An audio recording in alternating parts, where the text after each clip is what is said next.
किसान साथियों राम राम। आशा और उम्मीद करता हूं कि आप सब ठीक ठाक होंगे।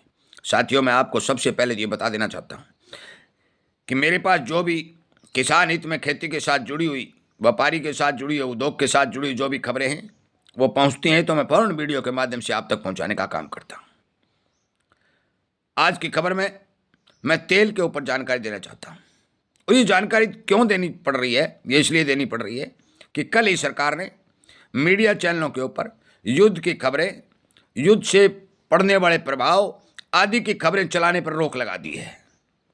उस रोक के चलते अब मीडिया सावधानी पूर्वक फूंक फूंक कर पांव धर रखना काम करेगा।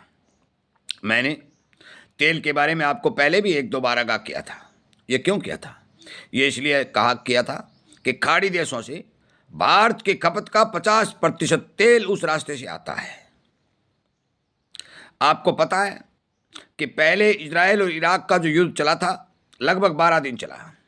उस समय इराक के साथ लगता हुआ एक रास्ता है, उसकी चौड़ाई बहुत कम है, परंतु फिर भी उस रास्ते भारत में आने वाले और जाने वाले प्रत्येक सामान के जहाज़ों को वहाँ से गुजरना पड़ता है और कच्चा तेल भी वहाँ से भारत के अंदर पहुँचता है और 50% तक सप्लाई खाड़ी देशों से भारत अपनी पूर्ति करता है।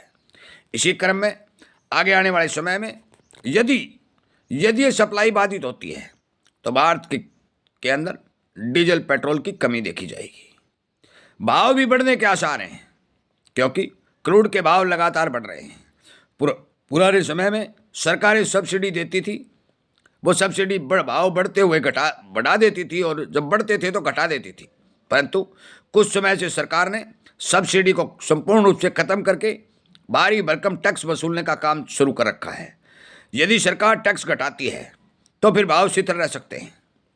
यदि सरकार अपना तेल का स्टॉक घटाती है या फिर देश में किसानों तक पहुंचाने के भरपूर प्रयास करती है तो फिर तेल की कमी नहीं होगी, परंतु सरकार अपना स्टॉक बरकरार रखने और अपनी टैक्स की व्यवस्था को बरकरार रखने में यदि काम करेगी तो फिर भाव भी बढ़ेंगे और कमी भी आएगी। ये संभावना जताई जा रही है।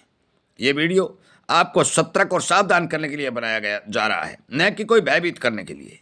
इसलिए आगे आने वाले समय में खेती किसानी का जो सीजन शुरू होने जा रहा है, इस सीजन के बिल्कुल मध्य में मुझे लगता है कि ये लड़ाई यदि बंद नहीं होगी तो कुछ न कुछ प्रभाव जरूर पड़ेगा। और इस बात का संकेत है कि सरकार ने जो मीडिया के ऊपर रोक लगाई है, मीडिया हो सकता है कि वो झूठी हो या सच्ची, वो अलग बात है, परंतु हर एक तरह की जानकारी जो पहुंचा रहा था उसको सरकार ने मान लिया है कि दहशत फैलाने का काम कर रही है, परंतु कुछ जानकारियां सच्ची भी होती हैं।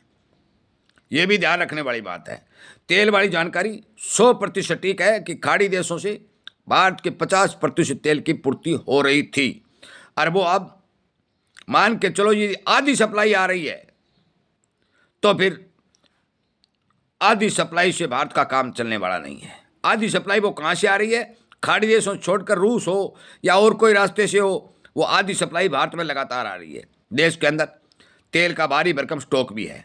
यदि सरकार उस स्टॉक को काट करके, उस स्टॉक को कम करके देश में तेल की पूर्ति करने का काम करेगी तो देश के अंदर किसी भी तरह की कमी नहीं देखी जाएगी। आगे आने वाले समय में यदि और कोई खबर आएगी तो और बता दी जाएगी, परंतु मौके के ऊपर बाधित सप्लाई के चलते तेल के बिक्री पर, तेल की जरूरत के ऊपर, तेल की खपत के ऊपर, तेल के भंडारण के ऊपर संपूर्ण रूप से संशय बना हुआ है। इस जानकारी को अनेक किसानों तक शेयर करें, उन्हें जगाएं, उन्हें बताएं और समझाने का काम करें। भय और दहशत फैलाने की कोई इसमें चांस नहीं है, केवल विचार और धैर्य और समझदारी से काम लेने की बात कही जा रही है। जय हिंद।